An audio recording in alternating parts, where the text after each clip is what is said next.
Hello, hello, Eureka Whiskey Club members. Welcome to the first Whiskey Club pick of 2025.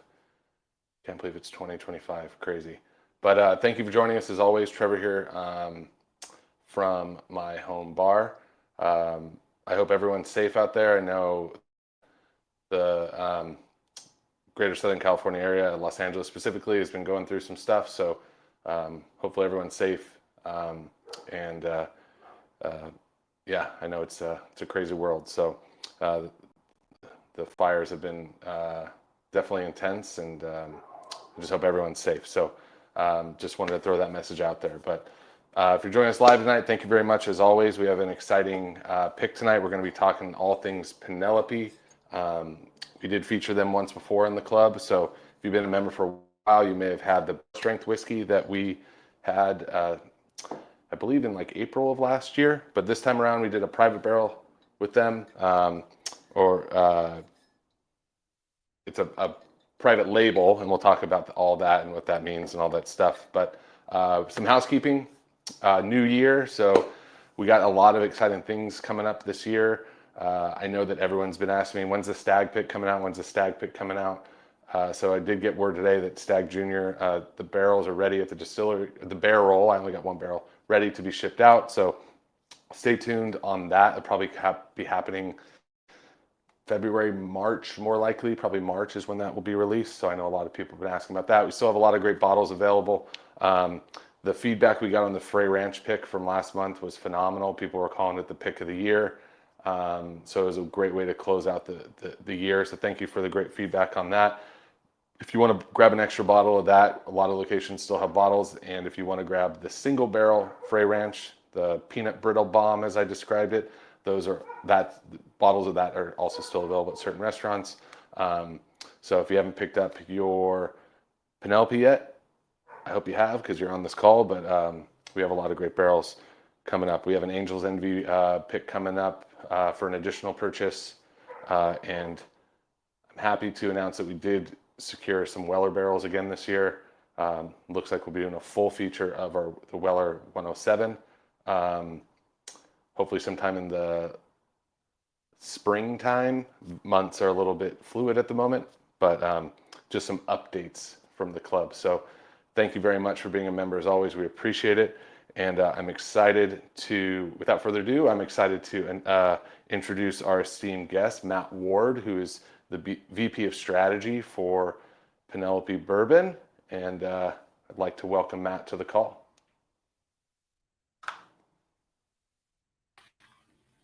Hi, how are you? There he is. Hello, everybody. Welcome, Matt. We appreciate you making the time. And Matt's on the East Coast, so it's a little late, but we appreciate you jumping on. So yeah, nice to be here. Nice to see you all.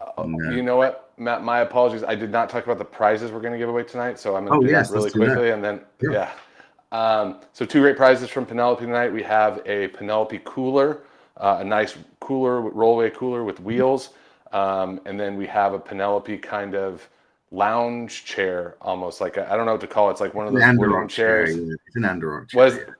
What's it called? Andorok. It's Andorok. There you go. Chair. There you go. My wife would kill me. She's like, "Why don't you know the name of that?" But yeah, we're excited to have you on. If you want to tell us a little about yourself, who you are, what you do for Penelope, sure, all that stuff, and then we'll get into all the fun things. Yeah. So very nice to see everyone. Obviously, we're doing this very virtual, but yeah, no, my name's Matt Ward. I started with Mike and Danny way back when, it feels at this point.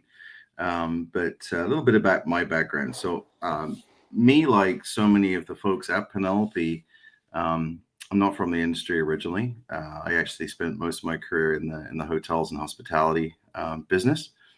COVID came along, and we all know how that went for the hotels business. So I actually started drinking Scotch. I'm actually from London originally. That was predominantly what we were on in my home country originally. So I've been in the spirit side, personally since I was like 21.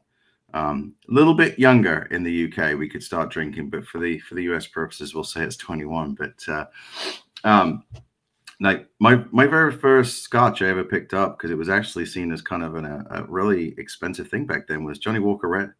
Now it's like, it is what it is at that point, blended scotch.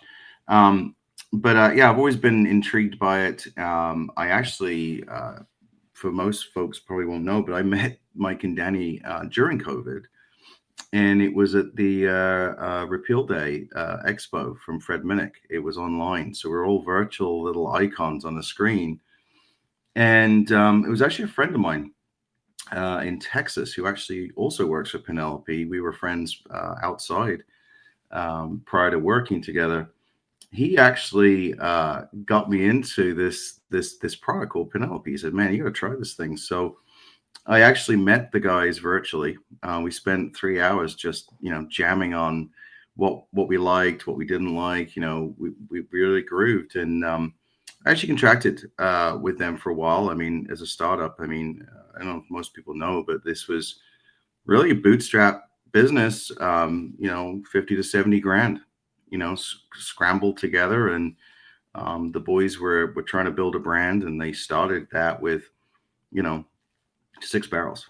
I mean, Mike cold called MGP, and he knew one thing: if you had a source, you could build the rest. I mean, he's an entrepreneur by his trade. He's worked for Salesforce. He had a mattress firm with his brother, an orthopedic mattress firm. I always joke with Mike, it's like you're the mattress king of New Jersey. But and then Danny, actually, his best friend, Danny's Mike's best friend from the 4th grade. So they went to school together. They were neighbors. They're based out of Far Hills, New Jersey, originally. And Danny's trade, just so everyone knows, like, he is our master blender today, but he was a civil engineer. That was his background. I mean, he built his own bridge to his own house. So very diverse backgrounds. And I think that's one of the things that we'll get to song choices later, which is a little bit related to this, but it's kind of what made the company. We, up until the point of the acquisition, which I know a lot of people probably may have questions still about, or it may come up in this, but only but 1 or 2 people in the whole organization actually originally came from the liquor industry. A lot of folks came from real estate. I've got someone on the team that comes from film producing, actually right there in California.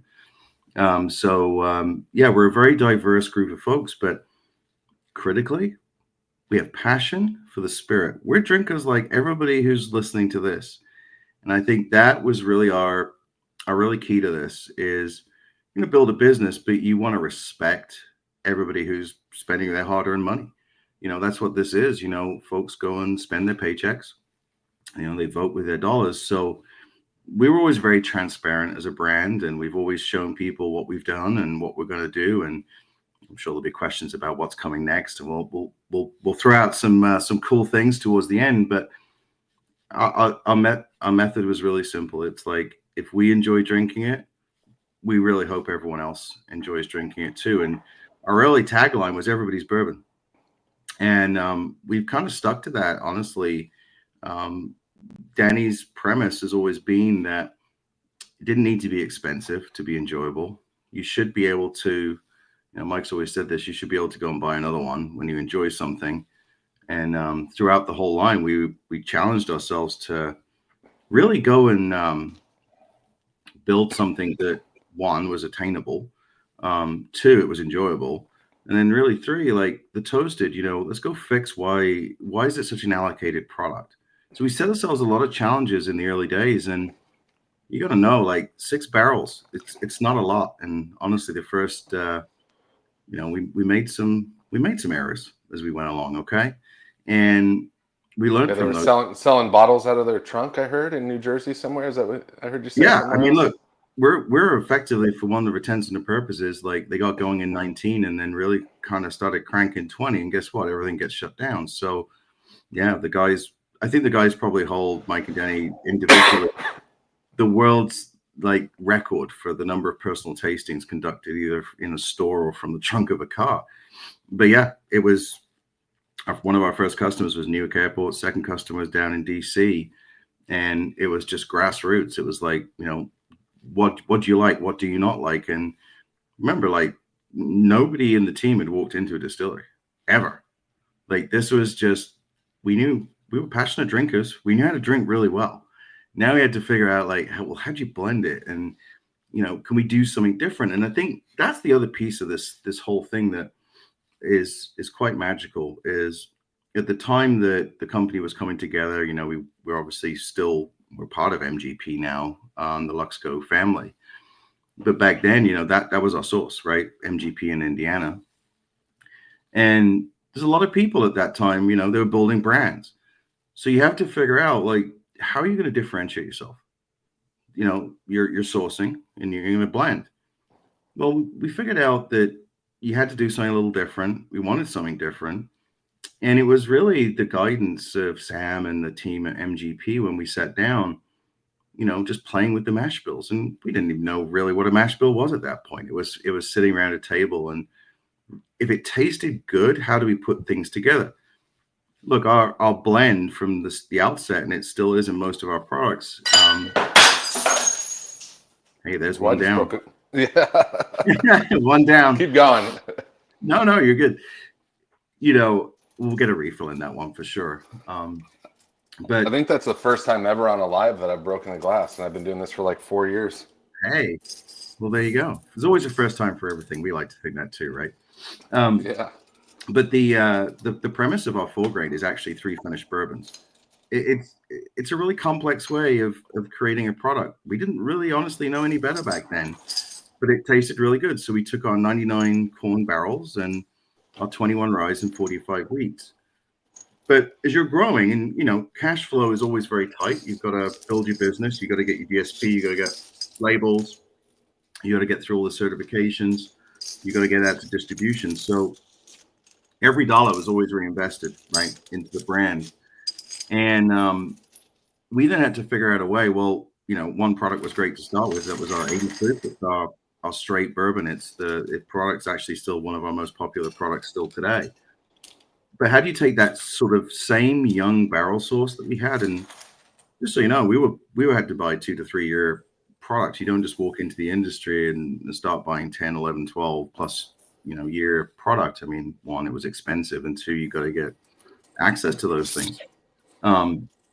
So the real premise was, well, how do you create other expressions with what you have? So you'll notice, like, as we've grown, like we came out with the barrel strength a couple of years in, and really built around that. Predominantly a same mash bill. It overall, we've tweaked it obviously now as we've gone along. It's got a little bit of age to it, but the blending was so critical with the being a 4-grain is to make sure you don't have a grain forward product because it is young. And Hey, Matt. Yeah. I'm gonna let you go. I'm gonna jump off really quick because I gotta grab a Band-Aid. Okay, no problem. You just keep talking about Penelope. I'll be right back. Sorry, everybody. Oh, no problem. We can always hit a couple of the questions if they're coming in. So good luck. I hope we get a Band-Aid on that. But no, so we really had to figure out how you create a brand around a certain set of barrels that you have. We then had to really blend to what we had, find out what worked and what wasn't. So the barrel strength came second. Obviously, it's not proofed, and it has its particular ages. We've actually spent a little bit of time in the last couple of years putting some 7-year now into that product on the weeded side. But it was really a game of proof, what you wanted to do with expression, and then how you really got your pricing right. We weren't pricing experts at that point, so we had to do a lot of trial and error and get into those relative market spaces, but be affordable to everybody. So I know we'll talk a little bit about the selection. So I'll hold on the architect so that we can talk about what's a regular and what's a barrel strength product. But we then liked setting ourselves challenges in the early days. So one of those challenges was, why is toasted becoming so allocated, really expensive, and everyone's hunting for it? It's obviously a profile people are interested in. We actually solved the problem by going and getting effectively, if you want, ends of barrel runs, different chars, different toasts, and we were amassing from different cooperages wherever we could get these barrels from. You know, we went to the Speyside Cooperage in Ohio, McGuinness in Missouri, Kelvin in Kentucky, and we started to play around with those toasted barrels. And you know, you learn a lot very quickly that no barrel is equal at all. They've all got their very subtle nuances, especially when you put a blend in. But our real thing we were trying to fix with toasted was, how do you get it to the market en masse and actually maintain it there? Because there's a finishing period that has to happen with that. You know, it's effectively, you make your blend and you're going to rebarrel on the toasted side. We were playing Jenga with toasted barrels because our facility, since the fruition of the company back in 2018-19 until very recently, you know, we were dealing with 3,000 square feet, lock, stock, everything, bottling, people, product, tanks, everything. So we were fortunate that when we moved into the facility, there was actually some old used box cars. They were actually stolen, so we had to get rid of those. Typical New Jersey story there. But we used shipping containers as our barrel storage, and they actually became kind of an interesting discussion of microclimate. We were aging, we still are. A lot of the toasted product was done in New Jersey, and we have very big swings up there, very cold to very warm. And again, we used microclimate environment to actually manage the number of barrels that we were keeping on the go at a time. So we started with one state with the toasted side, and we got cheeky. We started to put the state ribbons on it. We wanted to keep it in the state, keep it on the shelves. And then, you know, we saw things like Texas Select, Wisconsin Select. So we went very, very precisely per market. We did that with a lot of our products. And then we actually branched out into using part of the climate that we had there. So to give you an idea, we would, you know, effectively use our char 5s and 4s heavies. We'd run those in the hotter months. It's just a shorter finishing period. And then our char 1s and 2s, we drop those in the winter period. You know, the yeast is not moving so much, so we'd have a slightly longer period to cure the toasted finish, albeit at the same time of trying to manage, you know, a significantly stable profile for everything. You know, it became pretty interesting. We learned a lot in that space, and I think the evolution of toasted is really interesting. They were barrel strength to start with. We do proof them to 100 now, just to open up the profile a little bit more rounded for everyone out there. But we still, you know, obviously marry around with the chars and the toasts, and we stay at the 100 proof. So I'm going to look at a couple of the questions here. I hope we were able to find a Band-Aid there. There you go. All right. I was just looking at a couple of questions, some really cool questions coming as well. But sorry, I was just talking about the general products. Yeah, sorry guys. I don't think I've ever seen a glass. That's what I get for not putting my glassware away behind my bar, which my wife yells at me for all the time. I've done it a few thousand times, so trust me. I don't think I've seen a glass explode that much in a long time. And of course, while I'm trying to frantically pick up the glass, I cut my finger. So don't worry, I got my sloth Band-Aid on, my kid's sloth Band-Aid. Winner. Yeah, so sincere apologies. Again, that's the first time that's ever happened. So I don't know if that's good luck. So I'm excited to go through some of those.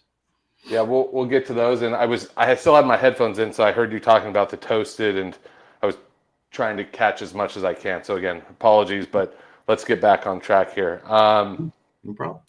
So did we talk about the origin name, where Penelope came from? Have we gotten to that yet? No. So a little bit on that for everyone, if you're not aware. Penelope is actually Mike and Carrie. That's their daughter. Vibrant 6 to 7 year old now. She's growing up pretty fast. It's Mike and Carrie's firstborn. They're effectively the two folks that started this. And then if you've had other products from Penelope, you're going to see on the bottom of our LTOs, which is things like the Rio, Valencia, Rose, now Havana, Cooper. So Cooper series, that's actually Danny's son. And as you'll discover tonight, the architect's my dad. So it's been really great having such a close knit family. Even from me, Mike, Danny, even people we work with, we've always tried to start bringing in various people in the business. So, to give you an example, Havana's, whilst it's linked to being, Caribbean rum cask that we've used for that product, Jace, who's the original VP of Ops for Penelope, his whole family's Cuban. So there's a lot of linkage. The subtle little things that are in our brand. You flip our 4-grain label around, it'll say First Steps on the back. We were bottling that pretty much as Penelope starts walking. So there's little Easter eggs throughout all of our products. And, I'm sure one day the three of us or the whole company will do a little video, and we'll show everybody what we were doing over time, and you'll start to see there's a whole family history through everything that we're doing. It's kind of cool. That's really cool. Yeah, we talked about that with Danny and Mike when we had them on earlier. I think that's it's pretty special. Hopefully Penelope grows up because she'll be probably pretty famous by then. Probably, yeah. She's definitely going to have at this point we're a little shy of 50 states, but we're pretty close at this point. I think there's only 2 or 3 to go. So she's going to have a national brand. Have any special barrels been laid down for Penelope's 21st birthday, like a Penelope 21 year age release? Wow. There's definitely a few barrels that haven't made the outside yet, so who knows? All right. So let's get into I already heard you talked a lot about the MGP and the by Luxco. It's good to see that you're still there from the beginning, and Danny and Mike are still involved. For you, what's been the hardest transition going from this small independent brand that pulled itself up by its bootstraps, was very guerrilla marketing, probably quick decisions. I heard an interview you did where you said a lot of 11 p.m. to 2 a.m. meetings. We still do those, by the way. Oh, do you? Well, tell us a little about those, and then tell us about the transition from small independent to being acquired by Luxco. So I'll walk back why it happened, and that probably gives some context to your couple of questions here. So when you explode in growth, and by the way, we still pinch ourselves where we came and got to. You build a plan, right? So any business has a business model, and you try and model that out. And we brought in some great folks that were in the industry, and we listened to them. And we were very lucky to have some excellent banking partners. You have to have revolving credit to be able to start growing at the rapid rate we were. But it became really obvious that the 5-year plan was now executing to 2 years. Now that creates some very unique challenges, because you want to set an expectation that you have product available, you're growing in all these markets, and you obviously want to maintain, right? So your operations are now starting to incrementally scale, and you got to maintain barrel source. Now, we're very transparent about a lot of this, is that you get certain allotments, right? Every business does. So what happens when you have to go back to the well for more, right? Because they're planning their business out for all the different people that are buying from them. And we had to start looking at, well, what's the best avenue for us? And I don't think there's any secret at this point, but we were looking at different options for how we wanted to grow the business. And you really come out with a few ways to look at this. You can go get external capital, right? And there's a couple of ways to do that, but you immediately get a board, and it's a family-run business at this point. Or you can start working with the partners that you started with day one. And I've been through in my career, just so everyone knows, I've done probably 8 or 9 M&As of various different sizes, billion-dollar companies, very large organizations through tech and in the hotel business. Fit is number one key thing here is fit. What you don't want to have happen is your brand becomes a few skeletons in a closet, right? So you have to see that the fit's there. And I will tell you that the folks at Luxco, which is obviously rolled up underneath the larger publicly traded company, MGP Mid's Grain Products, they are phenomenally they're great family to us. And that is when you ask about, well, is there any challenges? Well, no, because our growth needed to grow, and we needed like operational support. And day one, our our decision was to integrate all of our facets of our business into all of theirs. Now we could have just stayed holistically, in our own world. That was definitely on the table. But Mike knew one thing: you've got to get into the various different parts of the organization if you're gonna, scale and make this very seamless for everybody. And you know, yes, have we had access now to different barrel ages? Absolutely. Do we have really cool discussions about where the future is going to go? Absolutely. Are we going to be looking to lay down our own stuff? Absolutely. So the acquisition has a lot of benefits to it, and I think one of the big questions that probably came early to a lot of us when we were doing, great sessions like this, so everyone could listen, was our number one question was, well, is it going to suffer? Not at all. In fact, I think we've shown everybody that it's just helped the brand immensely. We're doing age product now. We released the estate collection, which is, a whole thing that probably 2 to 3 years ago we could have only dreamt about. And to give you an idea, that was a very pivotal time buying those barrels for that estate collection. I mean, Mike had to go borrow money from his brother. Like, it's like a $40,000 investment. We've done some products where we had to eat some money because it wasn't ready. And in your mind, when you're a smaller business, you got to churn. But we always went on the premise that if it's not ready, it's not ready. I'm not gonna destroy a brand because you had to make some money. So now we have great support from the Luxco MGP side. They've put some discipline around some areas that we needed it. But vice versa, we've brought some really cool innovation ideas to their business. And I think the whole thing's blossomed really well. I mean, we've just released in 2 markets our ready to drink product, peach maple old fashioned. We've got a lot of aged product coming this year. And we got some really exciting stuff in our innovation pipeline. I think it's going to be really, really very cool. So I think it's all been very positive at the end of the day. And everyone's still here. That's the thing. Mike and Danny still in the business every day. In fact, I'm pretty certain I'll get off this call into the comment about we do still these late night calls. So in the early days, I mean, our R&D time was 11 p.m. at night till probably 3 a.m. in the morning. In fact, the architect that we're going to talk about tonight, the branding conception was done in those hours. Those are our thinking hours rather than the running the business hours. But yeah, we're on the phone still talking about, well, what's the next big thing that we need to be doing? And honestly, we're looking in 27, 28, 29, 30 at the moment. That's where our head's at. We have a great team around us now that can do a lot of that day-to-day operational stuff. And now we're looking down the pipe and going, all right, where do we need to be? So yeah, it's pretty cool. I mean, the story is amazing, and I'm sure the transition was exciting and scary all at the same time. And it's good to hear that the original ethos and the original people that they're still around. And I don't know if I should tell this story, but I'm probably oh, then absolutely you should.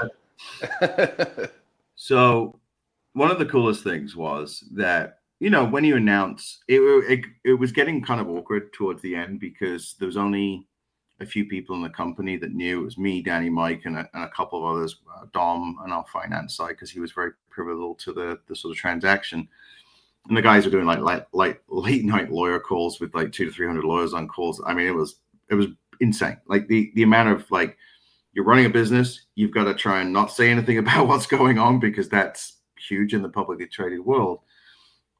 A couple of things happened. So we had decided to get all our team together because we'd never done formal headshots before ever. And it was so weird because we couldn't say anything, but there was kind of this air of what was going on. So we actually got permission behind the scenes to, pretty much 24 hours before, but we told a lot of the folks in the company and we had a big team meet.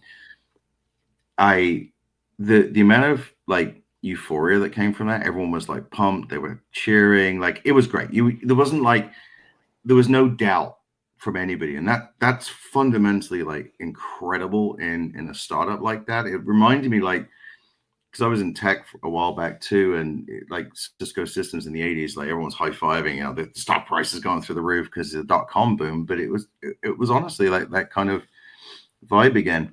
Anyway, we closed the deal, and it was such a relief because there was times when Mike and Danny were like, "Oh, we're going to this city," but they weren't. They were going to like talk to some lawyers and meet with MGP and meet with the new folks.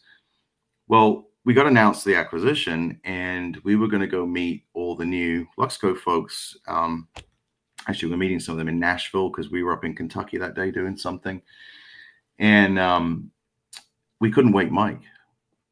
He was so exhausted. Well, me and Danny are in the lobby, like the guy's like trying to phone and can't get through to Mike. So Danny goes, "Hold on, you stay here. I'm going to go knock the door." But Danny, for like 30 minutes, is banging on this hotel door, right? No Mike. We're like, maybe he's left the room, gone for a walk. No idea. And so like an hour's passed. We still can't get hold of him. And Danny comes back down, and he goes to the hotel reception. He's like, "Hey, can you try the room again? Maybe could you send someone up and open the door? See if we can wake Mike up." Now, at this point, it was kind of weird because the security had gone up and Mike had put the extra security lock on the door, so they couldn't even open the door. And they cracked it enough. We're like people screaming, like Danny's screaming into the room. Nothing. Now, this is the surreal moment when you've just closed on the acquisition. Everyone's excited. Danny's exhausted. Everyone's exhausted. And I still remember this because Danny turned to me and goes, "Oh my God. Did something happen to Mike?" Because the security people are like, "Look, you might want to stay out of this. We're gonna basically kick the door down in this room." And they're like, just in case anything happened, like you might want to. And then of course Danny's freaking out as Mike is like, "What's happened to Mike?" Mike was so exhausted of like just everything that had happened. He'd literally just passed out for like 12 hours and was like fast asleep in bed. And there's people shaking Mike to try and wake him up. And he wakes up, "Oh, I'm awake. Yeah, Mike, we're about 3 hours late at this point." So it was just one of those moments where you're like, "Oh shit, what happened?" And then Mike's like, "No, I was just exhausted. I was super tired." And he just completely was out for the roses. But it's just one of those moments you look and go, "Holy shit." That was a morning for sure. But well, I'm glad he was okay. Yeah, that must have been scary for everybody. Yeah, it was at that point. But it was a fun little twist, I guess. So let's get into the private select, the architect. So yes. Just a little background on the story behind this whiskey. And Sure. you said it was named after your father. So, and then if you wouldn't mind telling us about the private select options, and we'll get into delicate versus complex versus intense. And So architect is a whole thing. So let's walk back to the beginning. So there are actually two variants. So the one that you guys have there is the 110 proof, which is what we selected as the proof level for our barrel selections. It will differ from a proofing perspective and an options perspective from the regular product that sits on the shelf. So that would sit at 104 proof. So architect came about around 21 through 22. We call them builds. So I think now we're on build 10 or 11. But Danny wanted to do basically a whiskey in a winery project. So it's almost like you're in a winery, but you're drinking whiskey. How would you create something that is still creamy, but has the profile feel at the palate of a really robust Pinot or a really robust Cabernet? How would you do that? And honestly, it was kind of born out of the fact that we were doing things like the rosé cast finished whiskey, very unusual. Still, no one's really got to the point where we got with it. And it was like, well, how could we bring more of a mainstay for that product in the bourbon side? So Denny was talking. We were very fortunate in our cooperage partners. So again, another little weird little tidbit about us is we always paid our bills on time. I know that sounds unusual, but when you're a startup, paying your bills on time, you garner favor with suppliers. So our cooperage provider, great folks, said, "Hey, look, we've got something a little bit unusual, not We haven't really had many people in the program yet. But we've got this place called Tony Rideau in France, and they can mill French oak staves. And we were like, oh, that's pretty interesting, because one of the things about when you just mill the stave and it's French oak means I don't have to form the barrel, because guess what? Shipping air is really expensive. Like finished barrels on containers with nothing in them, you're shipping air. But if they're in flat form, then okay, it's a little easier to ship, cost perspective. But they introduced us to what they call their oak scan process. And one of the kind of cool things we like messing around with is, bourbon is a very traditional business, right? We respect that. There's an aging process, and you want to respect the age of the product that you're working with. So finishing, product, it's a delicate process, because we never want to overshoom the reason that it sat in a barrel for X number of years, but we want to have something that's complementary to it, or in some cases could, enhance the two flavor points together. So we start talking with our cooperage partner, and there was only at that time probably 2 to 3 people who had access to what they were doing. Architect's kind of an interesting pivotal point between tradition and actually bringing in a little bit of science to it.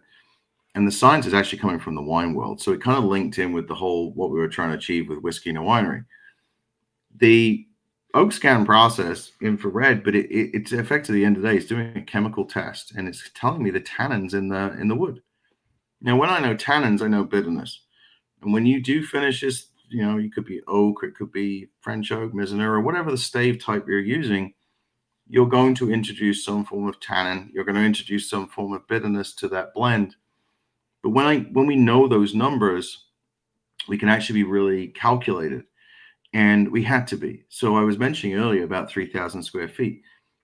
The Architect product it's a tanked product, okay? And we add the staves to it. So the very first set of tanks we ever did with it, we threw the staves in, which is like 200 of them.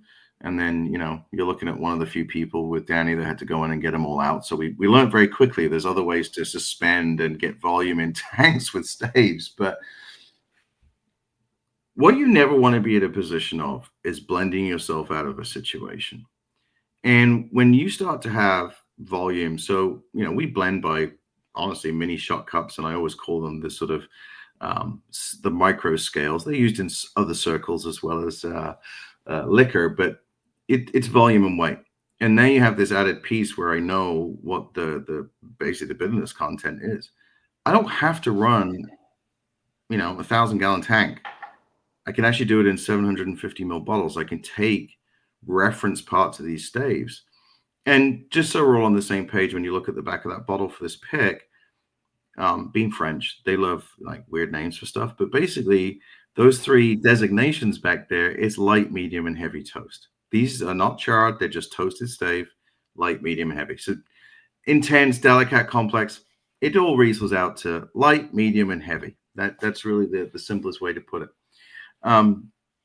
So we would take, chunks of the stave profile, put it in the 750s. Guess what? I can run a lot of 750s a lot cheaper than I can run R&D in tanks. So Danny would actually do his blends in the 750s. He'd leave them for the period that we would run in the tanks, and effectively, 40 to 60 days, we would find out what those were, because I'm knowing my volume, because I know my scale, because I know my calculations. Once I've got that blend, it's then just a scale into the 1,000-gallon tank. So that's the regular 104 product. We modified that. So we would do a blend basically into barrel. The very first Architects were actually true 4 grains. They were taking our 3 barrel sources.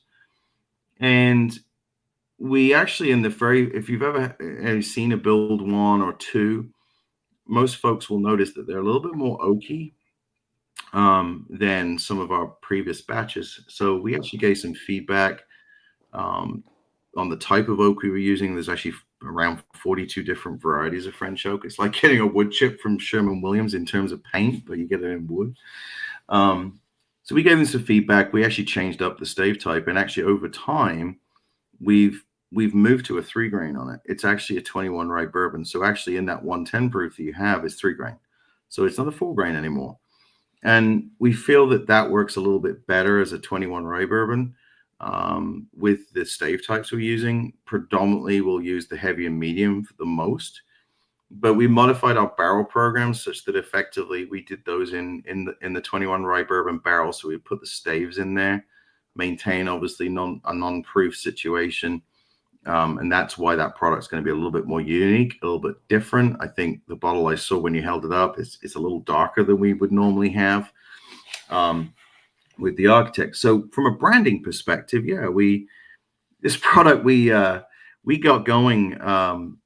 We had a very short time. So with the pandemic and things going on, we had the glass. We didn't have a chance to do the etching that we would normally do for our products. So we had an option to do paper label. And the three of us, me, Mike, and Danny, were on a phone call one night, and Danny had sent the samples, and we were like, what the hell is this, Danny? Like, what have you been working on? Oh, I've been working on some cool stuff. You know, it's like a pizza under the door situation for several weeks. And Danny starts talking about this being kind of a cool blueprint. Is it going to necessarily be French staves forever? Who knows? It could be American. It could be Japanese, whatever. It could be a lot of different types of stave opportunities. And then Mike starts mentioning like, oh, that's kind of cool because they've got this blueprint. It's kind of a foundation for us to be able to branch off into finishing different products. And then I was like, oh yeah, the staves are like the walls. And then just out of nowhere, I went, man, you should call this the Architect. And bear in mind, it's like 1 o'clock in the morning at this point. We're all absolutely exhausted, and we've got to literally get this into like label form with our vendors, so we get it to TTB, we get this thing approved, because we had like 2 to 3 weeks to, you know, money's burning at this point, so we gotta get this product out. And then Mike's like, that's fucking great. Where did you come up with that? And I'm like, actually, if you don't mind, like my dad's the architect. And Mike's like, done, perfect. Like it fits with everything that we were doing, and it was nice for me personally because you know, I don't get to see my dad that much, but he actually is a huge wine drinker, and he's a huge Scotch and bourbon drinker. So it kind of fit with like what he loves in the world too when he's relaxing. I think the nicest thing was just being able to send him the very first bottle that, you know, one of the very first bottles that came off the line. I didn't tell him about it, by the way. There's anything that's happening. So I just sent him this bottle, and he's like, what the hell's this? And I'm like, oh, well, you know, it's named after you. He goes, well, I'm going to get all these emails from people. I'm like, Dad, no one knows who the hell you are, but that's okay. And he was like super upset for like quite a period of time. He's like, oh, I'm going to get all these like people like calling me. Like, I'm not sure about this. I'm like, Dad, no one even, your name's not even on the bottle. Like, this is crazy. Circle like 2 years later, like if you go to like a function with my dad, like you're done like for 35 minutes. That'll be the whole thing that comes out, tasting, the rigmarole. He just has a flask in his pocket at all times. It's just, yeah, dude. It's Did like, I tell you about this? Exactly. Oh yeah. Did I tell you this is a whole product named after me that's now going around the world? And it's like, okay, that's yeah, but that's kind of the architect. So you guys got the heavy stave, it's the complex, it's a 110. What I love the complex is medium, or is that the heavy? That's the heavy. Mm-hmm. What? So intense is the medium? Oh, I'm sorry. The intense is the heavy. Complex is okay. My got apologies. It's been a long day. you're good. I know it's late, and you got guys dropping glasses and cutting their fingers, and it's all good. We make it happen. Oh, that's so I'm seeing some of the questions on the side, and these are really great. We should get to some of these for sure. Yeah. But we'll dive into these. But I will tell you, the taste profile on these barrel selections is very unique. And I think one of the nicest things about Architect that I love is the fact that you get a little aeration in this bottle, and about halfway through, the profile actually moves around. I've noticed this quite a lot, even on the regular product. You know, you do get a creamy note. You're still going to get some robustness. The dry peppery note is definitely there. It's elevated at the 110 proof. It's very rich. What you'll notice halfway through, and I personally, for me on my palate, I actually see a reverse starting to happen. I get the peppery dry to begin with, and I start to get the creaminess on the back end in this pour. So it's kind of like a little bit of a morphing thing that happens with it. But yeah, it's certainly a delicious product, and I'm really happy that you all got to get one. Yeah, By we're the going to jump into these. Go ahead. we're not doing those anymore, by the way. So we actually have sunsetted our Toasted and Architect barrel program this year. So that is actually one of the very last architects we're going to do in a barrel program for quite some time. So enjoy it.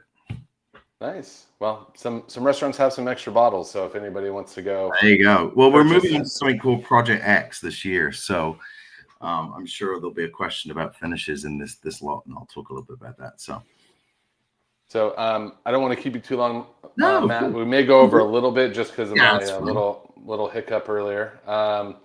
But as always, let's get into tasting. So if you're tasting this barrel you're at home, go ahead and throw what you are tasting in the comment section.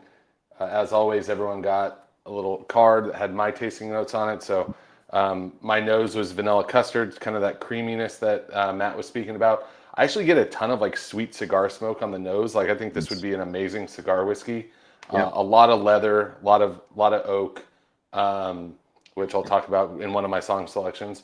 And then kind of traditional bourbon characteristics, but I still get like that sweet cigar smoke on the palate, vanilla, caramel, cinnamon, a little bit of like green coffee. And then I get this vanilla bean kind of finish as well. So again, if you're tasting live with this, go ahead and throw some comments in the. That's really interesting. You said those tasting notes. So I've drunk on a lot of these individual barrels over time. We actually did a couple of years ago a Louisiana version, and that reminds me very much of that sort of espresso dark coffee roast that's going on in there in that note. Those are beautiful when you get that little oak touch in there, but it's actually supporting it. It's not fighting it. And that's what I love about the Architect so much is that, it's preconceived, French oak. Okay, I know what I'm getting, but you really don't, if that makes sense. It kind of like, it moves around the palate quite a bit, and it's going to envelop your palate. I mean, that's one of the kind of interesting things about it, especially when at this sort of 110 proof. There's no escaping what it is in a good way. Well, it's a delicious product, and I might have to slow down on my bottle just knowing that there may be a. I'm going to put you on the spot here, but are you guys? I know you have a long waiting list for single barrels, but is there a chance for us to put to get a single barrel for the club in the future? And yeah, man. Given your tradition, I mean, yeah. I would. My son's name is Everest, which I think is a super cool name cool. for. Yeah. So we need like a mountain of a whiskey, just like something that's going to blow people away. But what are the possibilities of that happening anytime soon? So, it's funny you mentioned that. So we did our very first ever single barrels with the estate collection. We actually released them. They were just too good to blend, if we're honest. Like we sat back and we're like, well, these are too good to blend. We'd never done single barrels. It was the first year we'd actually ever done them in the estate collection. And they had a nice bit of age to them. The estates collection is coming back. We're actually going to do more of those. So yeah, we should definitely, I always say we should definitely keep talking and figure out what happens down the line. And drink some whiskey while we're at it, right? Yeah, I mean, look, Project X is the new barrel program for this year. And in fact, what we're actually going to be doing is we're going back to a little bit of the roots of actually a finish that never really ever made it to the main product line. So fun story about this. So when Danny got going, he was dabbling with finishes before we'd even come out with Cooper Series. And we were messing around with cognac barrels and a couple of other finishes. Amusingly, he spilt the barrel in his car, and then basically his car smelled like cognac for like many years until he got rid of it. But we always wanted to go back to a couple of finishes that we tried, we loved. We just didn't at that time have the production capability or scale, even money actually at that point to do. So Project X is a new thing that will come. It's just starting this year, but we're going to have some cognac finishes. There's actually a PX sherry finish up in there. There's actually some double finishes in there. And you're going to start to see some other really interesting stuff. So what we're hoping to do is out of that Still program, all bourbon. Still all bourbon, or they're all full grains. Mm-hmm. Yeah. Okay. And then when we kind of go through that program, you might actually start to see some new Cooper series come out of that side based upon feedback. So Project X is very interesting because it's actually going a little bit back to how we first started our barrel program. So our very first ever barrels, by the way, people would come in and blend those barrels with us. They'd make their own mash bills at barrel strength. So now we're obviously a little bit larger, there's some scale, but we wanted to go back where people could experiment with us. So we've actually brought back into even the experience of how you select those barrels. We're doing them blind. So you don't get to know what they are. And we really want the sensory piece of this to come in and not be a prejudgment to what we've put in front of you. So yeah, it's kind of cool. And then of course, I'm sure at some point we'll talk about something really cool for the club. How about that? Sounds great. I like it. Let's dive into the song choices really quick, and then we're going to get into these questions. Again, we're running about 10 minutes behind, but I apologize about my no, I'm little good. accident. It's all good. I sleep at midnight. We're okay. So you chose 2 songs. Tell us, do you remember what you chose, or do you want me to relay it? No. Katy Perry Firework was definitely one of them. So I actually chose this for a few interesting reasons. So I love song meanings. I do listen to a lot of music. One, just the name alone is a little bit representative of our brand. You know, the firework, it feels like it exploded and took off. But you can Google this, and Katy Perry kind of she built when she's thinking about her songwriting, there's no boundaries, right? You should be who you ever are.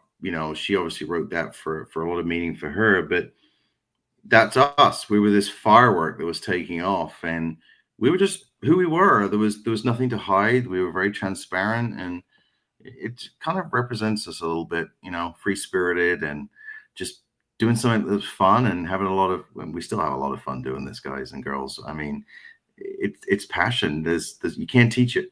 You just can't. Business is business, but if you really love what you do, you don't work a day in your life. So. That was that one, and I know I chose a good Fleetwood Mac song, "Dreams." Now, the actual song itself is a little sad because if the true meaning of the song is actually about divorce, which is not really a positive topic, but the actual meaning behind I'm sure it requires some whiskey, though. Well, it probably requires a lot, but it was actually the band staying together in times of adversity. That's really what the meaning of the song is, and how they thrived through negative times. And look, the business started for like nothing. Was there trying times? Oh yeah, for sure. I mean, did we make mistakes? Absolutely. Did we learn from them real fast? You have to. So I think there's always good times, but you always have your bad times. But you have to figure out a path through it. And we had Valencia. First came out, Valencia wasn't going well for 6 to 7 months at all. In fact, we didn't even like it. We put it away, and we realized that part of the original blend we did didn't fit the barrel type that we were going to use, the finishing type. The Vino de Rancho, the VDN, the Spanish cask wine is actually like motor oil. It's very dark, very tannic. We didn't get the blend right. But you got to understand, like, we put a lot of money into it and it didn't taste great for us. So we actually dropped a secondary batch and we blended alongside it.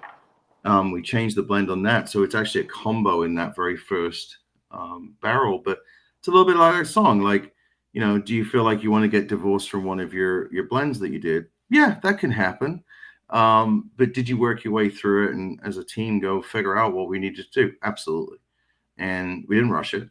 And I think we put out a really phenomenal product that a lot of people like. And now each iteration is, we're building on it. And it's so funny. Like Danny and me had this laugh the other day. It's like, so just for everyone's edification on here, Danny blends in numbers. Okay.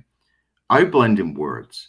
So is that like paint by numbers or? Yeah, but he does volumes and calculations in his blend. Like he blends that way. And I blend through when I'm tasting what he's blend, I'm doing that with muscle memory from taste and profile and things that I've experienced.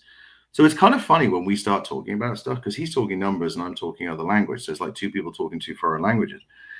But we always find a middle ground. And it's really fascinating because we were talking the other day and it is like him, Danny and Mike are like polar opposite personalities, but they do truly like they're a marriage, right? It's Mike and Danny. And it's nice for me in the middle sometimes because I get to see how they're bouncing off each other. And yeah, so I think I'll ask the question here, what's the sort of family nickname? Well, my nickname in the company was Peaky Blinders, but that's for a whole nother reason that we won't go on to this call. But sometimes I have to be the referee in the middle. So it's kind of the reason I chose those songs. They're actually really good songs too, but there's a little bit of meaning behind it as well. Nice. Well, we're going to jump into questions really quick. My two songs. There's a band called Architects that I like a lot. Hence, I kind of. But they're a metal band, so it's pretty heavy. Yeah. So they have a song called Whiplash that I like a lot. That just chose because of just the name. And then when after I put my tasting notes pen to paper, sent it to print, I revisited this whiskey, and like I got this I haven't bought a pair of cowboy boots in a long time, but I distinctly remember being a kid and getting like a pair of cowboy boots and that smell, or going into like a boot Tannery store and getting that smell. And when I revisited this whiskey, I got like that new cowboy boot smell. Yeah, that's cool. I chose Boots of Spanish Leather by Bob Dylan because of that. So very, very, Bob Dylan, and then a very heavy metal song. So two polar opposites, but where I grew up, walking to and from school every day, I actually used to literally walk past a tannery every day. So that the odd smells that would come from there, it was kind of this weird sweeter smell, but there's also this very sort of odorous smells. They've never left me ever. And I can see how you would, want to associate with some of those sort of real world activities. That's kind of cool. Awesome. All right, well, let's dive into these questions. Sure. We have a lot. We're not going to get to all of them, but well, first of all, I think you've been kind of modern chat. Are there any questions that kind of stand out to you that you'd want to answer? Well, someone asked me what I like outside of Penelope. I always add so that I actually have 700 bottles of whiskey and bourbon in my house and scotch. So who asked that question, just so we can keep track? Sorry. Yeah, Rich Martinez asked it. Okay, cool. I love experimenting with a lot of things. So for me, I'll take a Lafroig any day. I like that kind of profile. But then I'll go to something that's completely like polar opposite. I actually was just talking through some Compass Box with a friend the other night. So, I actually recently been very much into some of the Indian single malts. I've been kind of playing around with some Taiwanese lately. Those are for some project reasons that I'm looking at different profiles. I like to kind of push the boundaries with folks in the business. But everyday shelfers. I mean, I've got my Maker's Mark and my Evan Williams and my Elia Craig barrel proofs. I love all those kind of good stuff. I don't really go for the sort of allocated high end stuff because I don't have that kind of money, so I stay away from those ones. Sarah Steepleton wants to know: Have you tried using American staves instead of French? How did you settle on French for the Architect series? I think you kind of answered that already, but yeah. So actually, we have played around with American stave. There's actually some areas where it's funny. So our weeded product that just came out, originally that was actually going to be an American stave version of the Architect. We put that on the back burner for another project actually on that one, but we have been playing around with the American stave. We actually did a release. It was under a private select guys that did have an American stave finish in it. But yeah, we're always open for looking at different stave types. We're always messing around with something. Awesome. Preston Straight the Third asked, I looked up this bourbon on your site. It says 4 years old with number 4 staves, number 2 heads. What is it? Sounds like our the full grain 80 proof probably. What is what is referring to the staves and the heads chosen? Okay, so yeah, so it's really the construct of the barrel. So the heads typically aren't charred; they're toasted.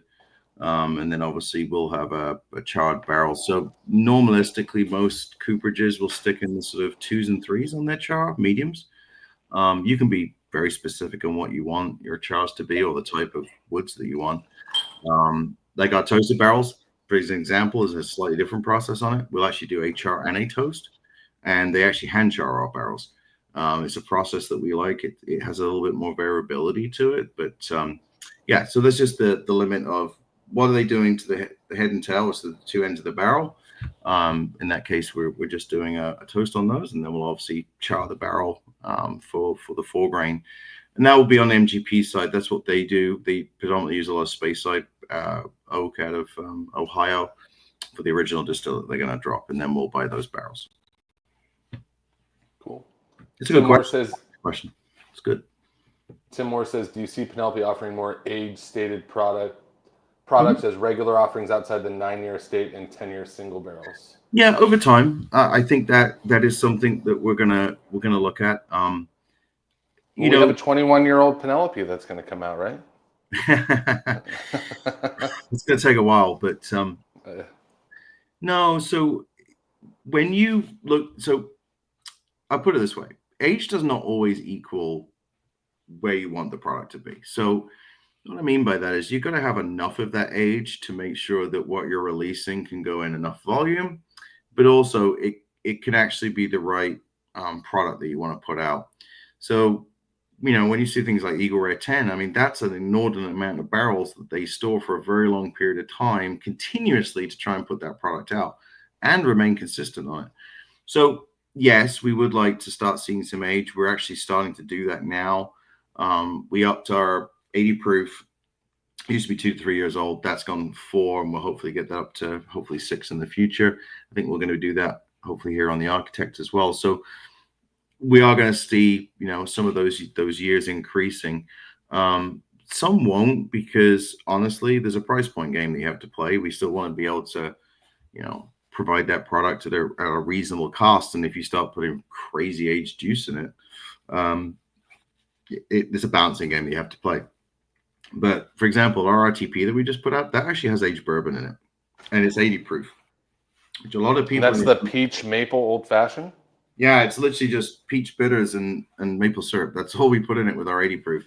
But we actually put some aged bourbon in that one as well. It's got a little bit of age to it. So again, we're not afraid to take those risks and give people a good product. So yeah, you'll see some older stuff coming in.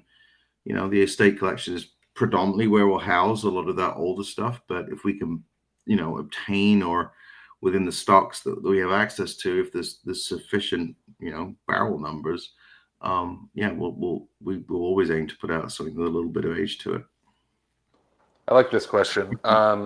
Cameron Homer asks, you talked about the guerrilla marketing tactics. What was the best way you found to inform people about your product and get them to buy into Penelope? From the stories that I've heard, is you targeted a lot of like social media people, right? Like you tried to get bottles into influencers' hands, for lack of a better term. Yeah, I mean, about that. Yeah, we never paid a single influencer out there. It was just not our way of doing it. What we much preferred was having a conversation with someone, and that didn't always have to be online, but embracing the bourbon clubs, embracing the bourbon communities, talking with the retailers, you guys with your clubs and things like that is super important to us. But I think in those conversations, just be transparent. Like at the end of the day, we're not doing brain surgery here. I'll be honest. Like we're all drinkers. We have a great time. We enjoy what we do for our livings.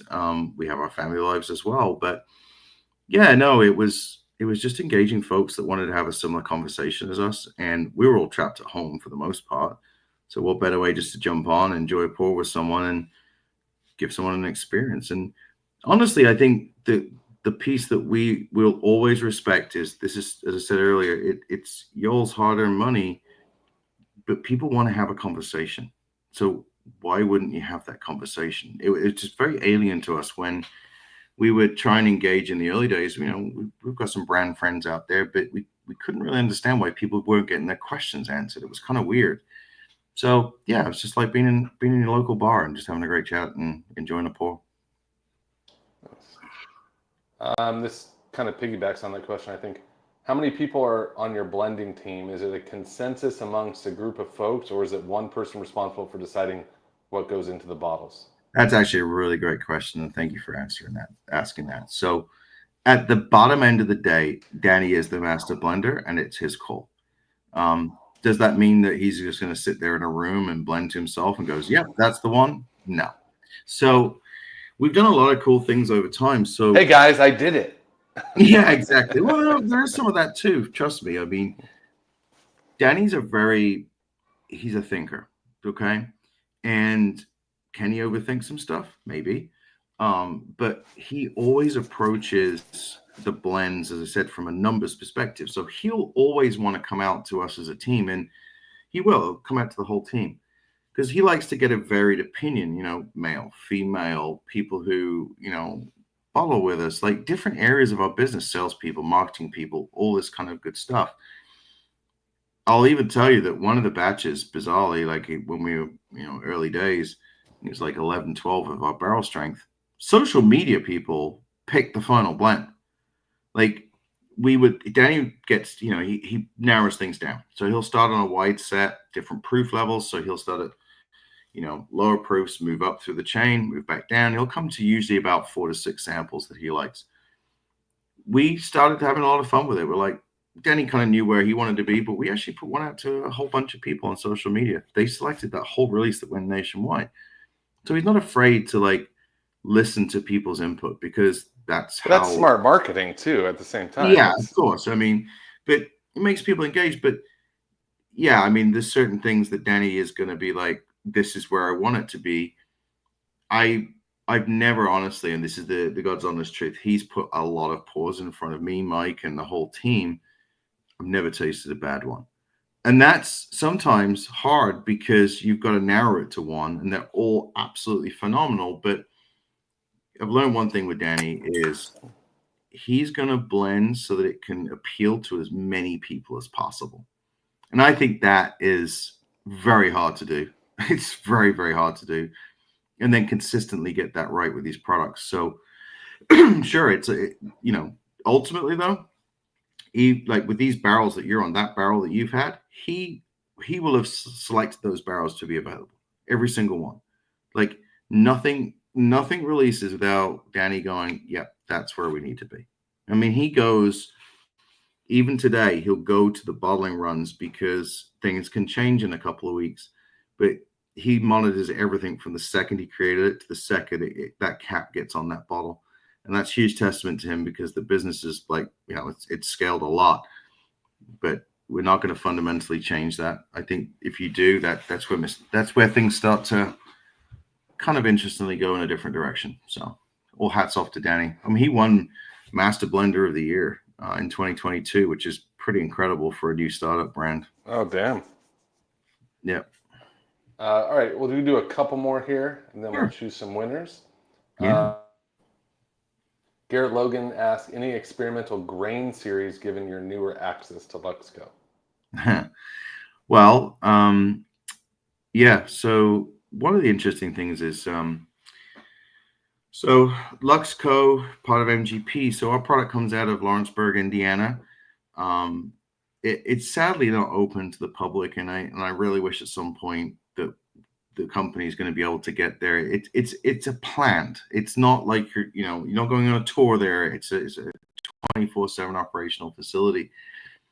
I mean, they're producing still gin there today, by the way, because it was owned by Seagram's at one point, LDI. A lot of people have owned it. It goes all the way back to Ross and Squibb, Remus. I mean, a lot of fundamentally traditional brands have been out there. They get in trains and truckloads of grain every day. I mean, the site's working all the time. So for us, it's been very interesting to see, what they do as their mainstay. I mean, they're phenomenally known for Rise. I mean, that's one of the institutions in Lawrenceburg, Indiana, and those particular different grain sources. But equally, there is an experimentation side of that business where they will get in different grain types. And that's nice for us because we can get to, Danny can get to work with the distilling team there. We can play around with things. it's also helped us really understand how the original products were made because, as I said, we're in a situation where we take 3 finished bourbons, and that's what we're still doing today. Does that mean that we're going to do that in the future? Who knows? But allowing us to go to the question's point, going and looking at all the different grain types they use, and it even comes down to yeast too. I mean, the Planet MGP is still using recipes from Seagram's days for their yeast types, right? You know, LDI had an interest in Four Roses way back when, and actually some of the Four Roses mash bills were actually produced with the yeast at in Lawrenceburg, Indiana. We had someone on from Old Elk. I can't remember his name, but he was Greg talking. Metz. Greg Metz used to work there. Yeah. He worked there. He talked about the books that he had from Seagram's and MGP. Well, what's fun about that? The barrels that formed the Founders green boxes that everyone's seen, the Founders Reserve, those wheateds were experimental barrels that Greg Metz laid down before he left. So shout out to Greg. Old Elk. Absolutely. But they would do this from time to time. They would just put stuff down. Now, you know, we haven't been able to talk to Greg. Like, you know, was this a project that he was going to do? Was this something that wasn't going to make the grade from the perspective that they couldn't keep it consistent or they couldn't produce enough of it? We'll never know. But there was just these set of, I think it was like 18 to 22 barrels of different, and this is obviously is a wheated, so it's got malted in there as well. But yeah, so we often will go up there. Danny will go up there. He's up there a lot actually, and you know, we're always talking with the staff up there to see, you know, the different grain types and what they're working on, and you know, is there something that would fit us down the line? And they're always dropping different kind of barrels and different type of mash bills, so it's a lot of fun. I have one more question. It'll be fun. One more question, and then we'll choose some winners, and then we'll get on our way here. Sure. Before I ask this question, I do want to just, as always, we have a cocktail recipe on your cards. Listen, I make all the cocktail recipes. Awesome. Sometimes they're traditional, sometimes they're riffs. This is one of my originals. Nice. So I really enjoyed it. It's kind of like a peach tiki bourbon mule. Like it's got some falernum in it. You steal that recipe? Yeah, I'll send it to you. That'll be lovely. It's like a peach Kentucky mule with a little tiki flair. So all right, I can see that. That could be kind of refreshing, actually. So make it. Let me know what you think. Great. But this question is from Trisha Parker. She says, if you were bartending, and I said bartender's choice, what cocktail would you make with Penelope? Actually, this particular octane makes really incredible old fashions. I love a good old fashioned. I love a Manhattan. Those would be kind of my two go-tos. But and then if you want a fun cocktail to make for the summer, do a strawberry lemonade with bourbon. Super simple, but just refreshing for the summer. But no, I like a really good traditional old fashioned. That is what I'm going to pick up and make. All right. Sometimes my son wants to say hi. Hi. So, can you say hi to everybody? Hi, how you doing? All right. All right. Go to mommy. All right. Love it. Sorry. Hey, it keeps it real, man. I love that. Yeah. Love that. If I don't let him come say hi, then he just bangs on the door, and then it's worse for everybody. So let's go through the questions again and choose a winner. So we had the question about. I actually really like the grain question. I thought that was excellent. All right. If you remember them, we can go ahead. Yeah. I like the grain question. I think that was great. I think the heads and tail question was good. There's some great questions in here. They're all good. They're all excellent, by the way. But I like the grain one. I think that was a little hint I gave to something that was going to happen in the future. So that was cool. And then one more. I actually like the char question. Actually, I thought that was pretty cool too. There's someone who's definitely looking into the details. So, yeah, that's where I would go probably. So that's Preston Straight the third. Sorry to everybody, I didn't answer any of your questions. Sorry. No, I know. I listen. We'd be here all night if I had if we got to all the questions. So thank you as always to all the members for asking questions. You know, I do try to choose new people. We have a lot of regular participants, but I try to choose some new people to spread the wealth a little bit. So, And look, if anybody's got questions after this on Instagram and TikTok, my actual handle's Bourbon Jeepers, so you can always throw a question in there. I'm usually pretty quick to answer everybody. Sometimes it may take me a day or so, but yeah, just feel free to throw me a follow and ask a question. Never a problem. I like the grain question too. I'm going to go with Garrett Logan I was kind of big on that. I think it was pretty cool for the first prize, and then we'll go with who is the second one? Preston Strait the third. The Staves one was, you know what? The Staves one was good too. I did like that, the French oak and the Americans. So I will put a little extra one out there. I wish we had 3 prizes to give away, but so we'll be reaching out to Garrett to see if you want the Adirondack chair or if you want the. I'll throw in a third for y'all, and I'll do a little bar pack for everybody. So if you can send me the third person's address, we'll get a cool little bar pack. All right. So the stave question was, Laura, if you're listening on the back end, let's take note of this. Yeah, I think Sarah had the stave question, I believe. Sarah Stapleton. All right, we'll get a third place prize. Yeah, why not? We got a little bar pack we can put together. I'll have Bridget on my team work on that for everybody. So perfect. All right. Why not? Well, Matt, thank you so much. Of course. Again, first time I've ever broken a glass on the. I know, live stream, so that's good luck. I think it's good luck. I think it is. So, yeah. I want to echo, your sentiment right at the beginning. I know a lot of the folks based out in California. Sorry to everybody that's been suffering. What's going on up there? Just know everybody on the East Coast here. I know Mike and Danny. Send their regards to everybody out there. They're deeply involved in understanding what that's all about. So we've had some of our customers, some of our friends affected as well. So just know there's a lot of people on the East Coast that are thinking of you all. It's pretty tough out there right now for a lot of folks. So I hope everything goes okay. Thank you, Matt. We appreciate it. God bless and have a great evening. All Thank right, you as always. Nice to see you, everybody. See you soon. Bye.